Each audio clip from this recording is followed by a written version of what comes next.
Hi, I'm Conor Friedersdorf, a staff writer at The Atlantic magazine. And I am Phoebe Connelly, senior editor at Yahoo News.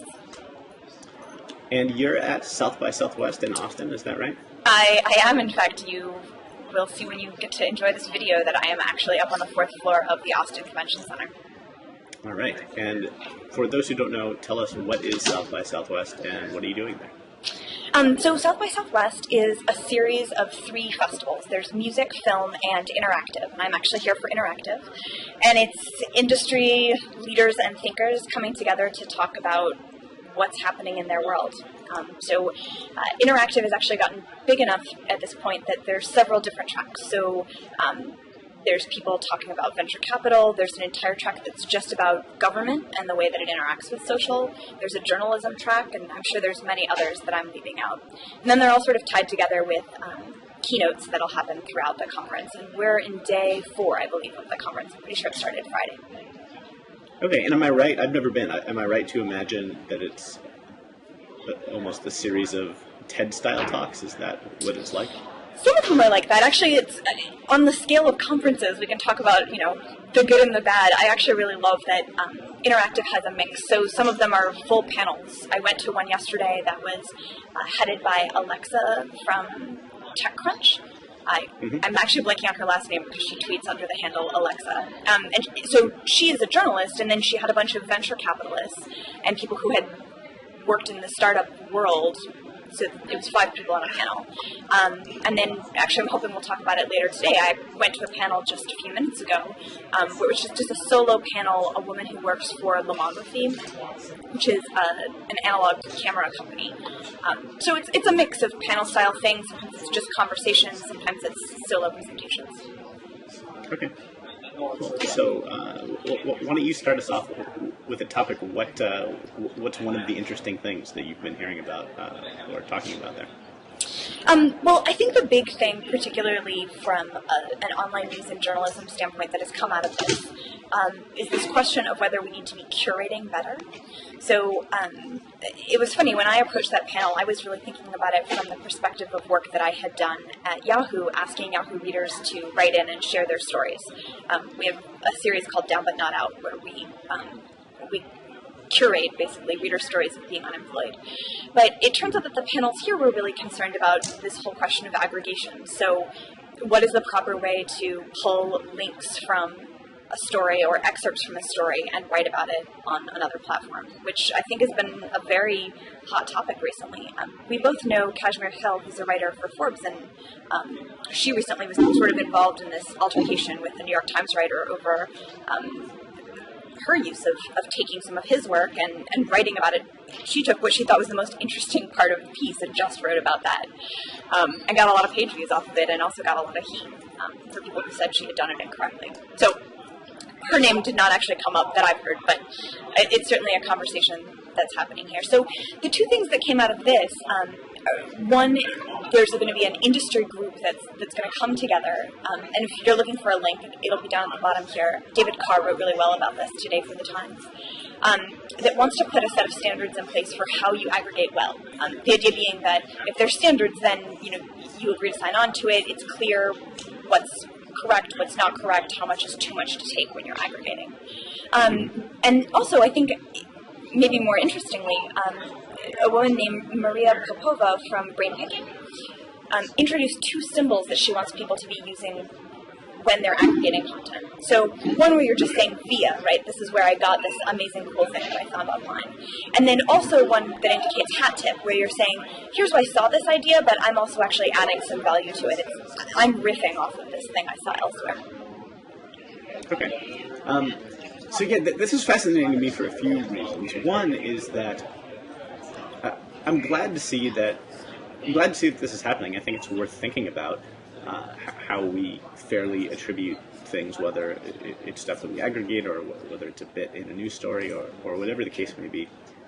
It's interesting to me that it's happening now, that the internet is inspiring it, because I don't think that this ever happened before in the days when broadcast news would just sort of steal at will from journalists and say things on television, right? And I think that I started out as a beat reporter at a local newspaper, and certainly had the experience of local television stations and local radio stations as well. Just reading stories where I knew that they had gotten the reporting from me. It wasn't something that was breaking news where everyone would have covered it at that moment, and yet here they were with talking about this Enterprise story just a day after I published it. What a coincidence, right? And so I think that print journalists have been attuned to that and upset by it for a long time, and have kind of felt like the average TV and radio viewer doesn't realize how much of the information reported there comes from the world of print, or I guess now the world of digital words.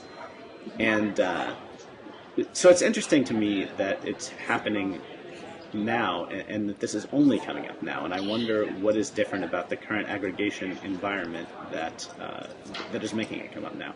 To be totally honest, a part of why I think it's coming up now is because legacy media, to use a loose catch-all term, is getting into the aggregation game. So right. they're not just doing the, so to take the example, it's, I'm going to pick on the Atlantic for a second. Sorry, Connor. But you guys have this history as a print publication, right? Very long, respected. But you've also introduced, which I love, the Atlantic Wire, which is very much a, aggregating, linky, here's cool things that are happening all over the web. Right. Yeah.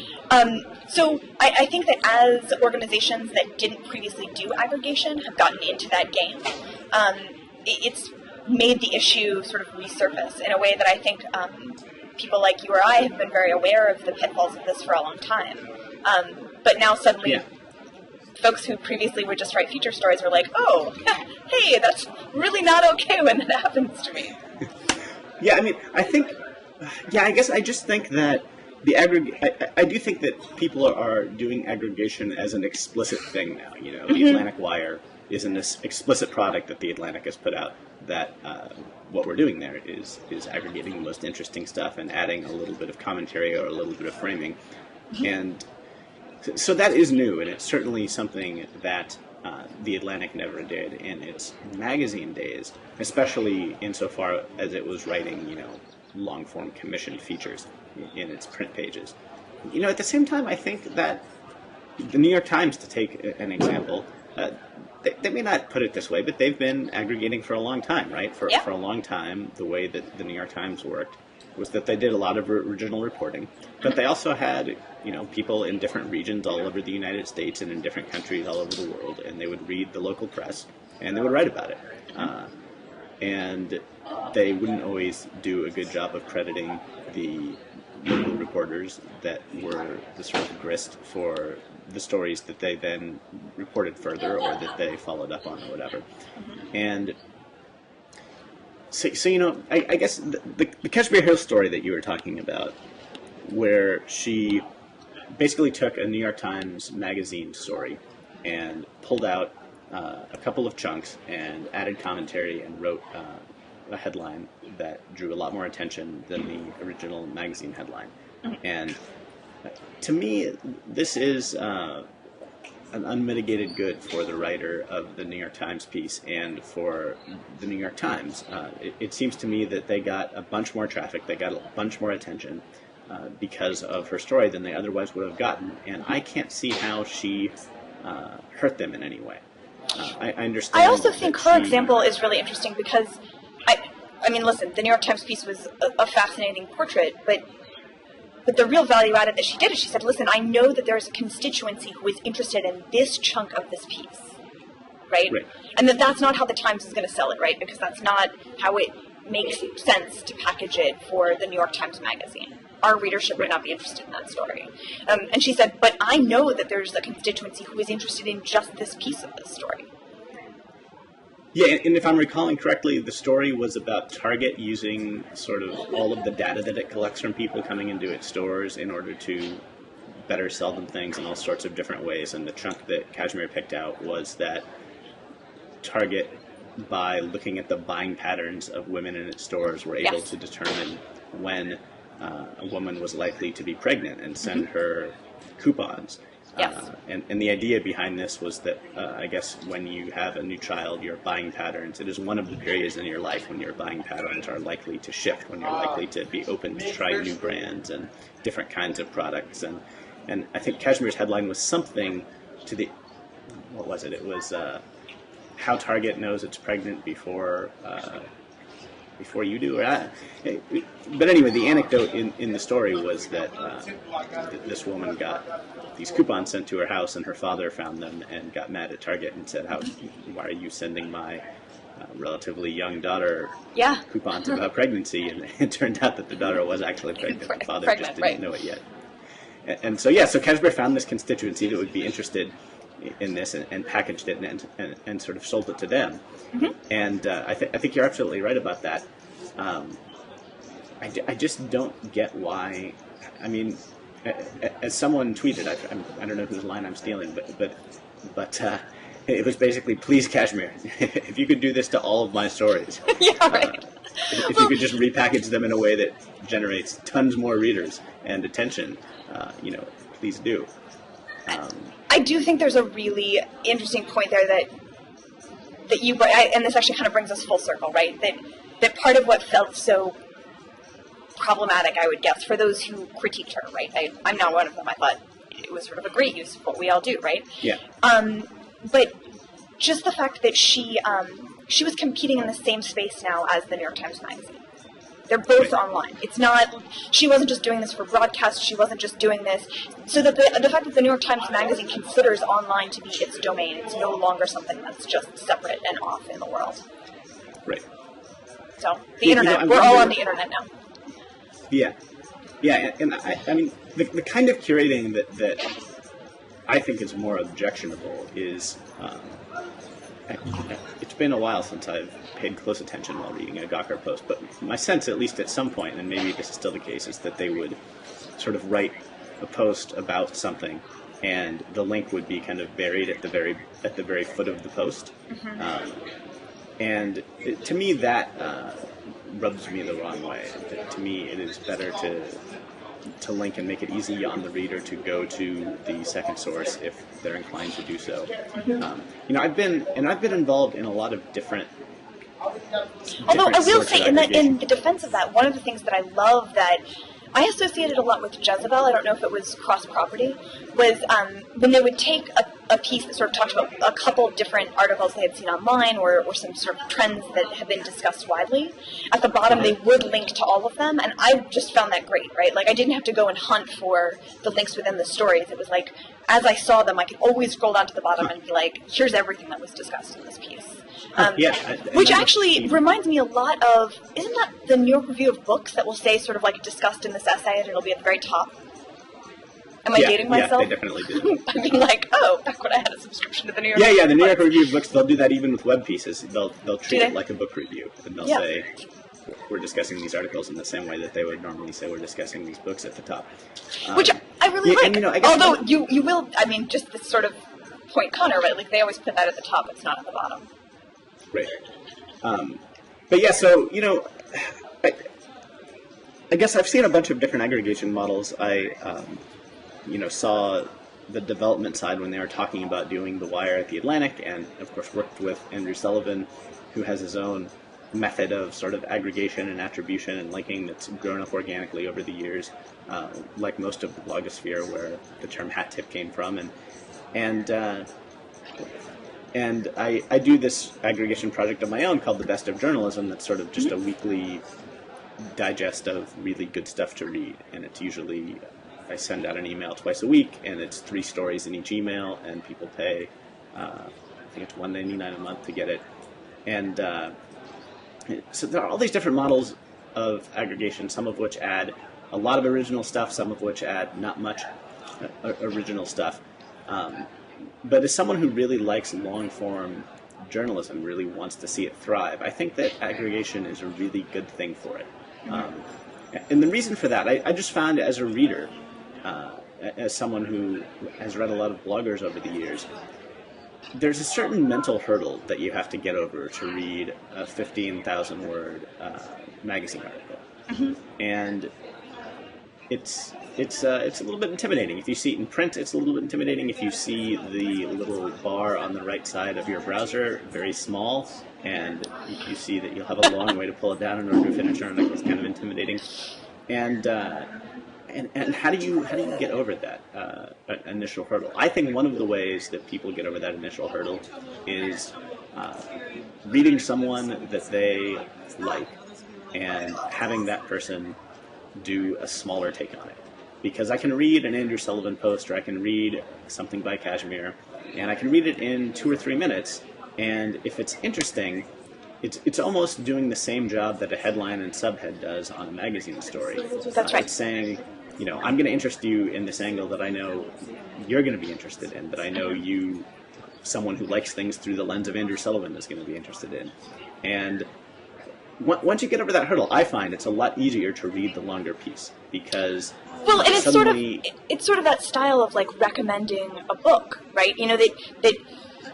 When you have a novel, if you have someone be like, hey, here's why I liked it, here's this scene, here's this character that it captures, here's this reason to otherwise delve into a much longer narrative, that it's doing that work for you. Yeah, absolutely. And I think one of the interesting things, so in the New York Times article on aggregation and the ethics of it, I guess, or the courtesy aspect of it, there was a woman who has a Twitter account where she basically hunts interesting things down on the internet. I didn't follow her before, actually. I added her after this, but my sense is that she's kind of a Twitter equivalent of someone like Jason Kotke, who just hunts down the most obscure, fascinating stuff. Or have you ever checked out Codal Partners? I have not. They're a design firm out of Chicago that similarly will and it's just literally like one lines and clicks, and it's funny that I'll see stuff there. I'd followed them for years because they were Chicago-based, and then I'll see it like 2 weeks later, it's sort of filtered up through the ecosystem. Yeah, and so to me, one of the trickiest questions is what's the fair way to credit those people? Mm-hmm. Because it's like they're finding stuff someplace too, right? Mm-hmm. And yet they're doing this service to the rest of us who can rely on them for I guess reliably coming up with interesting stuff. And I don't quite know. I mean, I try in my own work. I usually try to hat tip people when I come across something that I wouldn't have seen on my own otherwise. So if I'm reading a blog like Outside the Beltway, say, and I see a New York Times article there, and I just happen to see it at Outside the Beltway first, I won't hat tip for that. I read the New York Times too. It's sort of out there and widely available and widely known. What I will hat tip is where I see, a link to a really interesting essay by an obscure blogger, and I would never have seen that if someone at Outside the Beltway hadn't linked that. And then I'll hat tip. And I don't really know if that's... I haven't thought a ton about that. It's just kind of that the way seems valid to me. I just think that there's also sort of an added responsibility then, if you're seeing people who particularly are coming up in the industry who are doing that work, that you are you're pointing at other people to them. You're saying, here, you need to be paying attention to this person in general because they're surfacing information for me that maybe I would have found elsewhere. But in general, they're a good person to know and to follow. And I think that's about kind of creating, nurturing the ecosystem that brought all of us up, right? Right. Yeah, and also another interesting question that comes up here is how do we treat... Does it matter if people are in the aggregation business? In other words, sometimes I come across something from an aggregator, from Real Clear Politics or from... Jason or Memorandum or Tech Meme, those are both. I love both of them. And but then other times you come across something interesting on your high school friend's Facebook page, or on the Twitter account of someone right. that is not a public Twitter account, right? And so how do we? Doesn't that feel a little different though, right? Like that's much more like us acting as reporters out in the world, and the same way that you would want to, if you came upon a story idea, you would actually report that out further. Be like, listen, my social circle, the people at my coffee shop every morning are really interested in, I don't know, the new iPad, right? They're all going to buy it now because of what have you. But that would be something that you would sort of like report out and talk about, because what's interesting is the setting in which you encountered it. That feels inherently different to me than taking that work from someone else who's already working in that field. Right? Like, yeah, I think it feels different too, but the question is sort of, it gets at the question of what we're trying to do when we attribute things.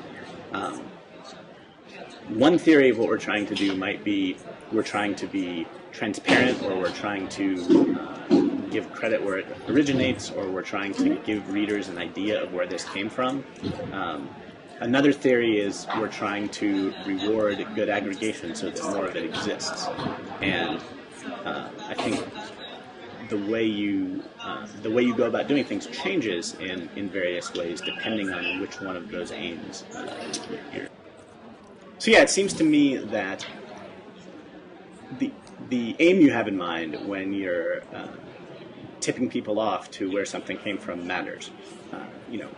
One aim might be, I want to be transparent with my readers. I want to let them know where this came from. I want them to be able to trace it back. Another aim might be, I want good aggregators to exist, and so I want to credit them for their work because I want them to have an incentive to do this. I see that. I'm not sure that you can necessarily separate out those two things, right? That part of letting people know where you got it is saying, I want good aggregation to continue to exist.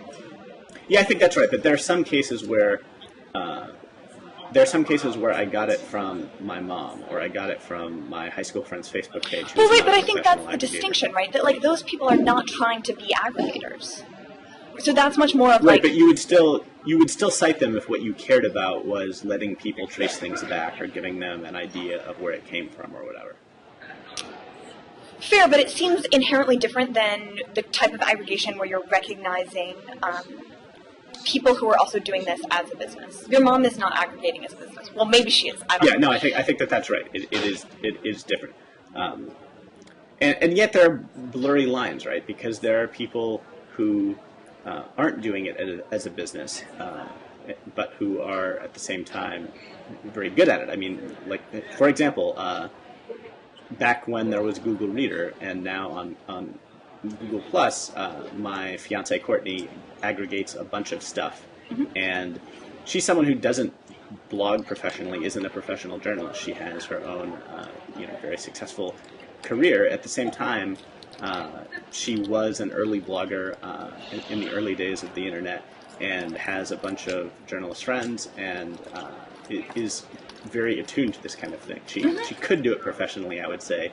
But isn't the distinction there that she has made an internet presence for herself, right? She has blogged. She has. Actually, I have no idea. Is her Twitter feed locked or unlocked? I think it is unlocked. I'm not sure though. Talk about us being bad journalists. We don't even know about these people we're talking about. Right, but if she was someone who has created a public internet persona for herself, right, that's a little different. But I do think that, I don't know that it changes for me if it's her versus, when I've written at Yahoo about people who have gotten pulled into the election, right? So they had their question pulled on CNN, or, and actually that's a great example, right? So I wrote this post about this guy, I think his name is Michael Brown, but his Twitter handle is Michael Brown 11. And first CNN-sponsored debate, they pulled his question and they said, here's Michael Brown on SOPA. And I wrote about sort of like, he ended up over the course of the evening getting 22 new followers. But it was important to me, I think, both for CNN in being transparent about where this question lived on Twitter, but also just for him as someone who is engaging in this public conversation, that it be cited and it go back to his name. Yeah. Yeah. So I guess, to get back to your point, I'm not sure that it changes. I think it's still incumbent on us as people who are on the internet to attribute at all times. Yeah, I would be curious to see what the I forget the name, the working group of official-sounding journalists comes up with on this. They should go by that title. The working group of official-sounding journalists. Yes. So you're telling me about another interesting thing at South by Southwest, something about homeless hotspots. What is that about? Yes, I mean, and I should say that I find it hugely problematic before I start telling you the story. But there is a marketing group. It's a global ad agency called BBH, and they have a sort of spin-off firm, which is BBH Labs, right, that does sort of viral marketing for them. And one of their projects here in Austin is they have hired people who are homeless to walk around, and they have kitted them out with hotspots, and you can walk up to them and either via PayPal or via cash pay to connect to the internet. And the part of what I think was so sort of disconcerting to people when they saw them is that the marketing is very much tied up in their status as being someone who is homeless. So their shirts say, "Hi, my name is Mike," or "My name is Sean. I'm a homeless hotspot." And so that has been sort of floating around. And actually, Tim Carmody at Wired did some digging into this. And one of the things that tipped his balance towards being even more problematic is once he had looked into this firm, he found that this was not the first time that they had done viral marketing efforts around people who were homeless. They did a project earlier where they had, and it was actually a group of interns, had worked with some people who were homeless and given them cell phones and gotten them connected digitally for 3 months, and sort of allowed them to connect to the world, and then kind of tracked this and followed this and wrote about this. And you know, he wrote on Wired about the fact that it seems like their sort of end result was going to be to create a reality television show as opposed to trying to make any material difference in these men's lives. And also their connectivity was cut off after those 3 months. So it wasn't like, here's a cell phone. It was like, here's a cell phone for 3 months and then now you don't have it anymore. Right. And I actually realized that I had written about the same group because they also launched a project last summer where they were trying to raise awareness around various social causes, as they termed them. And they were not paying people. They were allowing people on the internet to force a hashtag to trend on Twitter, and then they had volunteers agree to get that hashtag tattooed on their body to raise awareness around Haiti, Japan, various places where natural disasters had occurred. Wait, so the idea that someone was going to tattoo the hashtag if it got enough play was enough to inspire people to use the hashtag on Twitter? That was the project, yes. At the time, I really thought it was limited by the fact that they didn't, for example, link in any of the product materials to charities that were actually doing work materially in these regions that had been devastated by natural disasters. So it seemed a little bit like a closed internet loop where we're going to talk about it on the internet and then we're going to get a tattoo off of it. But as far as actually getting involved in the cause, that didn't exist as part of the project. So yes, I don't know. So yeah, your reactions, your thoughts? Well, this also reminds me of, I mean, there's definitely a strain of homeless exploitation projects in the culture, and I don't know quite why. I was thinking when you were talking about this about that video that someone made called Bum Fights. Did you hear about this?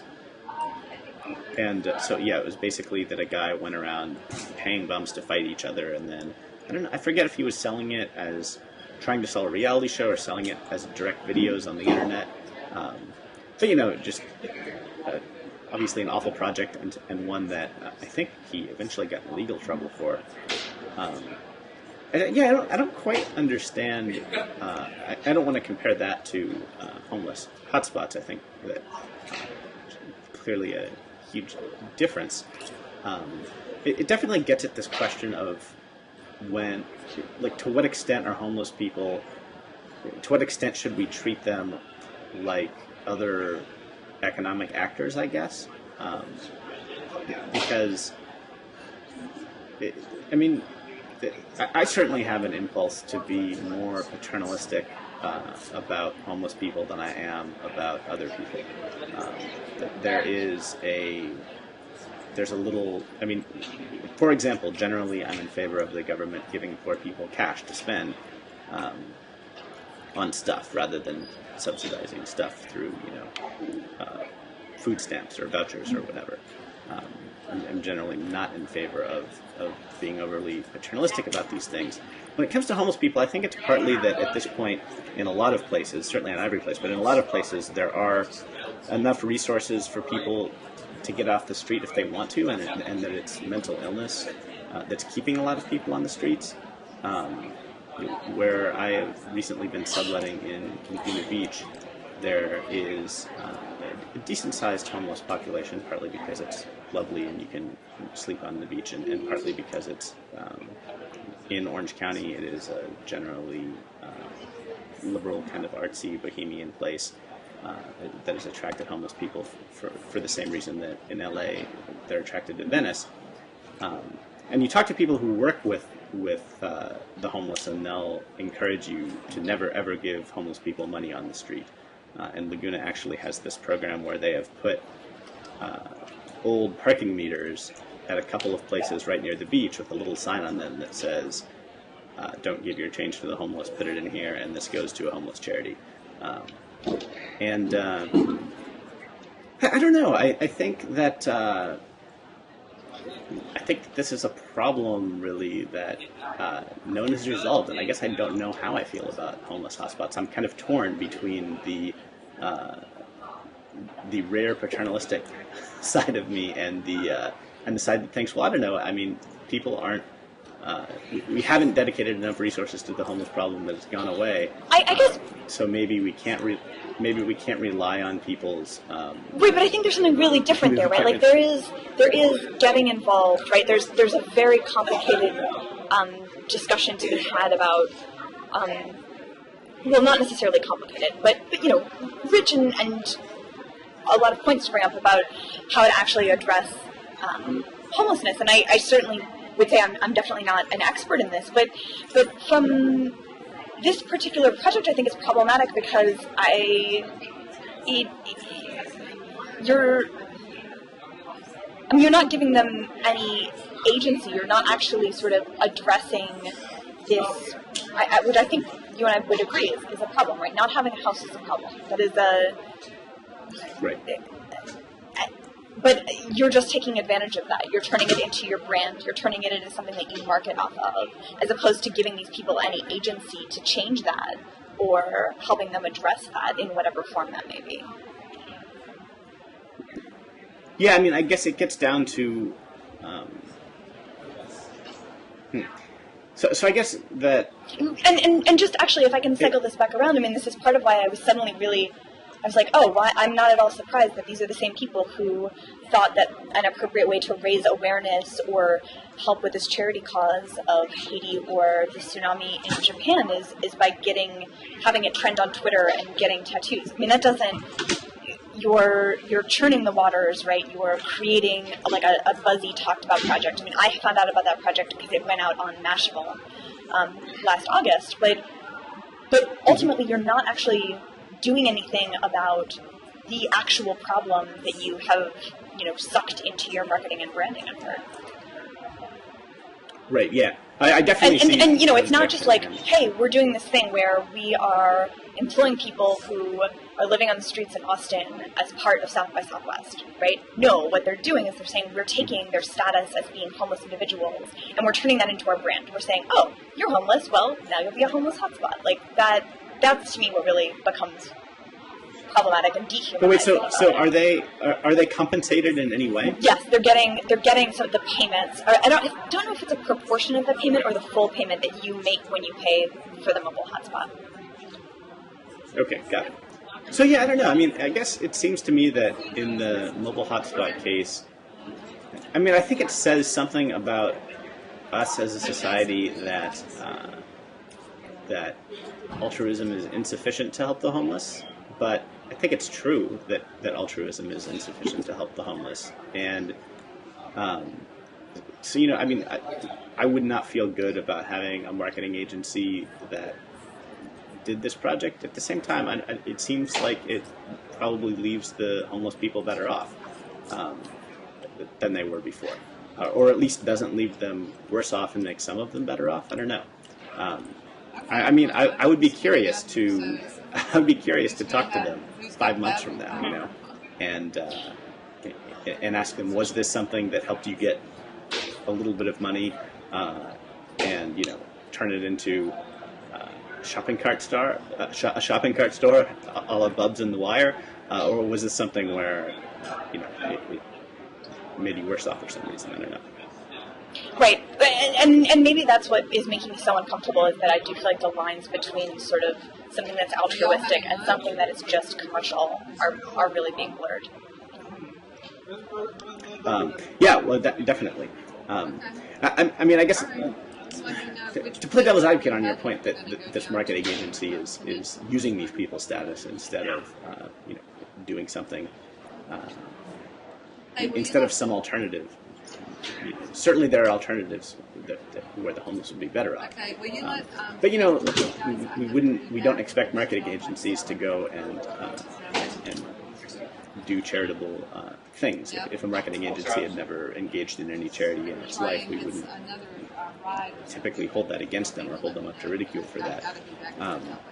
So, to me, the creepy part of it is that it isn't the treatment of the homeless now that I think about it. That's the creepy part to me. To me, the creepy part is that it is playing off of this society-wide weird relationship and fascination with homelessness that I think is some of the same impulse behind bum fights.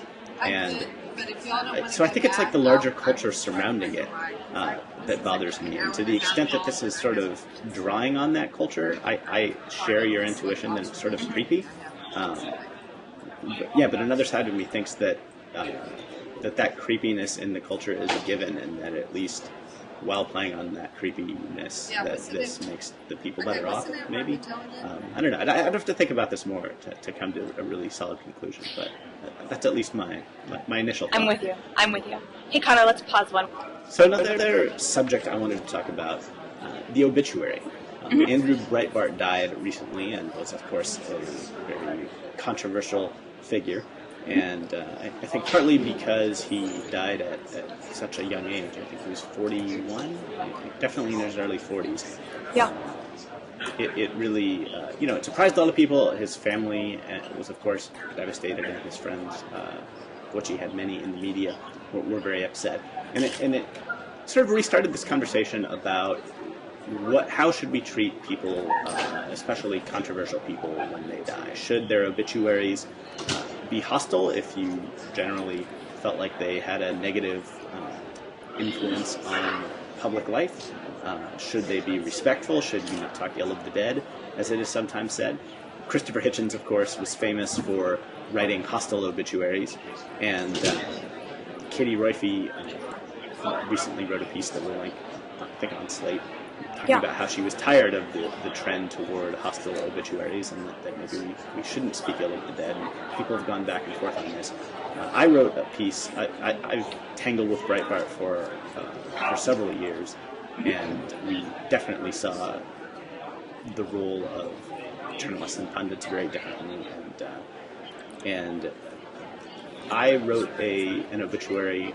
I wrote a piece the day that he died that argued that we ought to be focusing in the immediate aftermath of his death on the positive things that he did, and then at the same time we should revisit his legacy. And I went back and did another quite lengthy post about that. One thing I did in both of those pieces was to point out that he was widely said to be a very dedicated father to his 4 kids and to be a very good husband to his wife. And this is something that just came up again and again in other things that people wrote about him after he died. And I thought that was worth mentioning. A lot of commenters at The Atlantic didn't like that and said that Breitbart is only famous for his public behavior, that you could say about anyone after they died, that they were a good husband or a wife, or that their kids weren't. Right. And, you know, I think that's true, that you could probably say that about anyone after they died, but I kind of think that the double standard should be resolved in the other direction, that it would be a good thing if more quote-unquote regular or non-famous people made it into the obituaries that we didn't. You've unpacked so much already. Hold on. Let's back up and get to your original. Let's start, because Yeah, please, jump in. I don't know that I almost feel like I would want that to leave that decision in the hands of whoever was writing the obituary. Right? So that's a very, how you memorialize those who've passed and what you, because ultimately that's a remembrance, right? That's your remembering. That's your saying, here's what and even if it's things that you've recently learned in the process of writing that, if you're writing it sort of as like a public figure, obviously you're not a professional obituary writer, you're writing sort of more of a remembrance. I guess I would feel uneasy saying that would be a line I would want to draw for you, right? That would be something I would want to say, no, that's your writing, that's you remembering this person, and that should be your sort of place to talk about it, or not talk about it, right? So obviously the way that you conceived of Breitbart was, in part, this relationship he had with his children and his family. Yeah, well, I guess I just think that I take the point that it's broadly true of people that they had good qualities.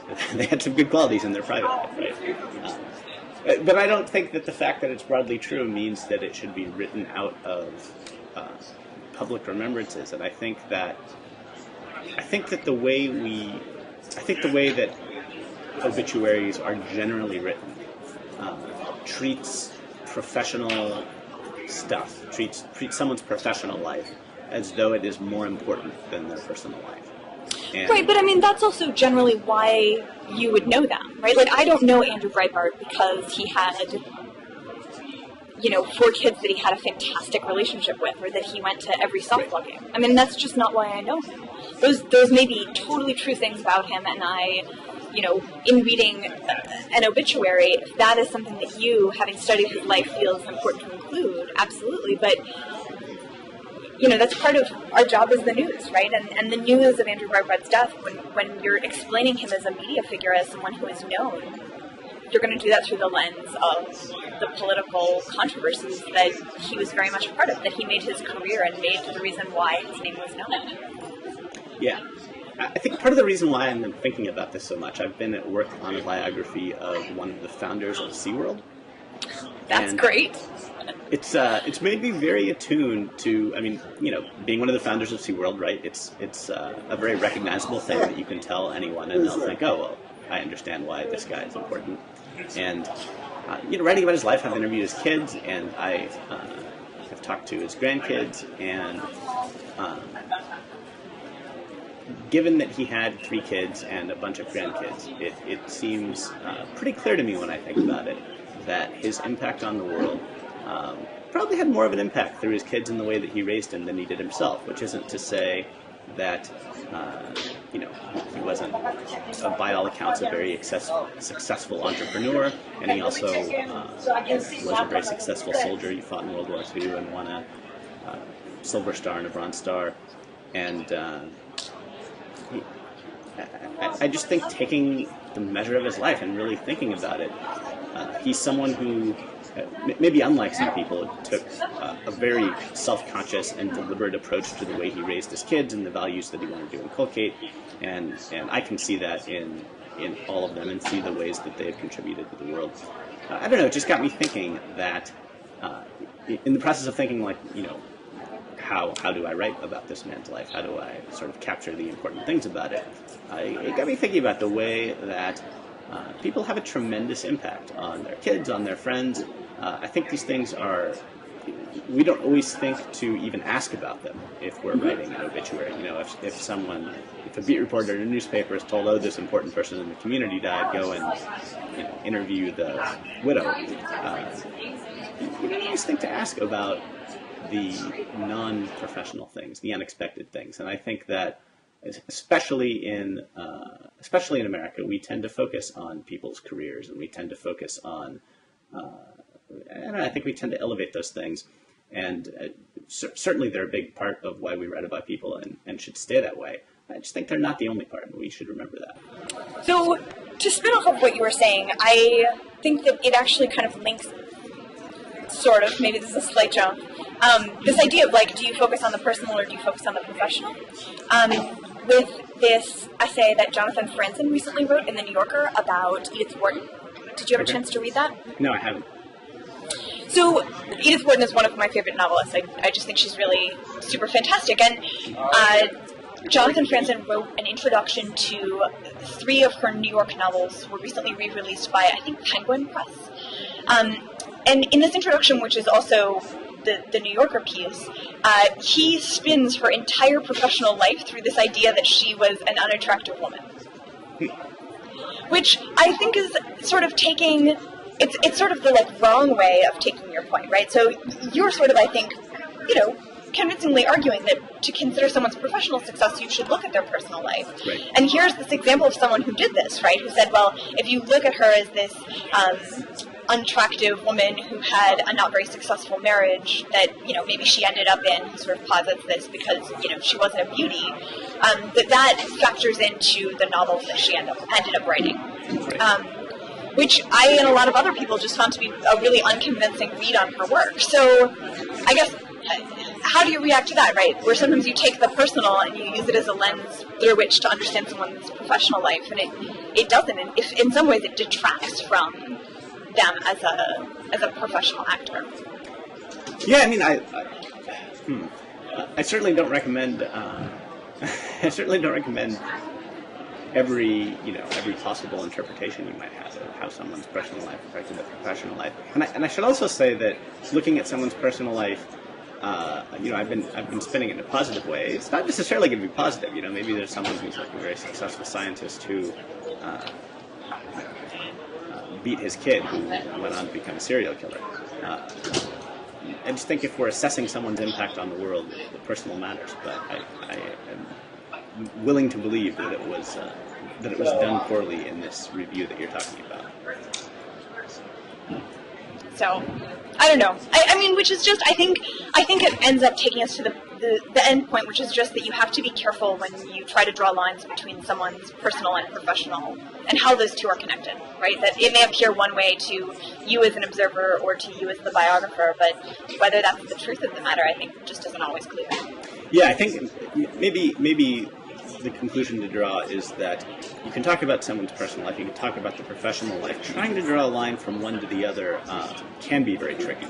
I think an example of this that maybe is a little bit better, I talked to Mark Oppenheimer a couple of weeks ago on Blogging Heads, and he wrote a profile of Maggie Gallagher, the anti-gay marriage activist. And in the course of doing it, talked about why she was inspired to come to this sort of activism. And it was partly the fact that when she was in college, she got pregnant and had a kid and didn't end up marrying the father, who ultimately decided he didn't want to be part of their life. And this was part of the reason why she came to conservatism and part of why she thought that traditional marriage was important. And anyway, he makes a kind of long case for why this was relevant. And in that case, I think that it was. But I kind of like what you were saying earlier, that maybe there should be no standard biography. Maybe there's room for the Hitchens biography. There's room for the Hitchens obituary, and there's room for the opposite and everything in between. And we're better off having the full richness. There's no one right way to do it. Right, and that I think skillful writing about someone else's life is to say that you take those moments that are disparate, but that actually paint this beautiful picture as a whole. I wrote a piece for The All when Elizabeth Taylor died, and I ended up pulling, I'm interested in her because she has this tremendous place in history of AIDS activism where she really helped make it an acceptable mainstream cause. Mm-hmm. And so that was what I spent the bulk of the time writing about. But there's this amazing profile, and I'll dig it up, that I think Roger Ebert had interviewed her very early on in her career. And he has this beautiful scene where she's in the dressing room, and she's polishing this sapphire on the hem of her skirt. This, enormous sapphire. And I loved that, and I included it in the piece, right? And does it tell the whole story about Elizabeth Taylor? No, right? But the idea that this woman... who is a female actress in Hollywood, picked up HIV and AIDS, made it a cause that was safe to raise money around, could also be this, frivolous woman who would stand there, like, polishing her huge jewels on the hem of her skirt. To me, like, is this picture of, like, the contradictions inherent in all of us. Right. And so I think that's when drawing these moments from your someone's personal life and someone's professional, career or public life can really present a more nuanced, beautiful version of how we understand our lives. Right. Yeah, I agree with that. So there's one last thing I wanted to mention. Yeah. That's been on my mind. I don't know if you'll have a take on it or not. But so there's been this big controversy lately in the media about Rush Limbaugh and Sandra Fluke, and this is the woman that he called, quote, slut and prostitute, after she testified about contraception. She argued that contraception should be available to law students, and that if they didn't get it through their health plan, it would cost up to $3,000 for the time that they were in law school, and this was a tremendous expense. And it was one of these media firestorms where someone says something that lots of people regard as offensive, and if they're Rush Limbaugh started losing sponsors over it, and there's this sort of ritual apology that he made that you often see in these cases, where it seems like the deal is, it's like, all right, if you want this to go away, you're going to have to apologize. Seems to be the basic cultural message that we send. And he came out and apologized, maybe because he was tired of losing sponsors, maybe because he was genuinely sorry, I don't know. But it got me thinking, I as a longtime critic of Rush Limbaugh, was not particularly satisfied with his apology. I think a lot of other people weren't either. But it got me thinking that maybe I wasn't satisfied because an apology isn't actually what I want in these sort of cases. And I thought, what if instead of demanding apologies in these cases, what was demanded of public figures is that they sort of sit down with someone who thinks differently than them, with one of their critics, and I thought Rachel Maddow would be a good person in this case.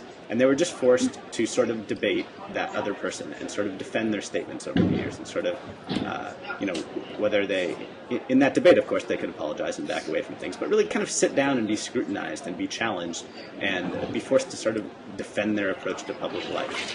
And I personally would be a lot more satisfied with that model, that we demand that you debate someone, then we demand that you apologize. It would make me personally happier. Well, you do hit on something that I think is kind of underlooked right there, is that by apologizing, he's still occupying that media space, that public space, and it's him talking, as opposed to giving airtime to somebody who is saying something that was less offensive or less problematic, or came at it from a. Sorry about that, Connor. Okay, so agree or disagree with sort of what his position is, right? Part of what's problematic is that he was talking about this woman's character in a very public way, right? That no one else, right, had that same sort of air, bandwidth or space that was talking about her in a different way. Mm-hmm. And that's part of what your debate would solve. Well, I think so. I think a lot of people that get caught in these "I need to apologize" positions, right? I mean, every once in a while, it's someone who uncharacteristically says something offensive, and I don't really need a debate to happen in those cases. But I think a lot of the time, it's someone who the apology is being forced upon them precisely because there have been so many instances when people have been upset by what they've said, and it really motivates people to sort of go after them. And the way that people go after them in Rush Limbaugh's case was, at first, we demand you apologize, mm-hmm. and of course, they weren't satisfied with it, and neither was I. But part of what I think is that it's sort of very easy to apologize. It's sort of very easy to go on your own radio show and to say, I'm sorry for this, and to have a little statement written out, and to read it, and to be done with it. And if part of what we want to do is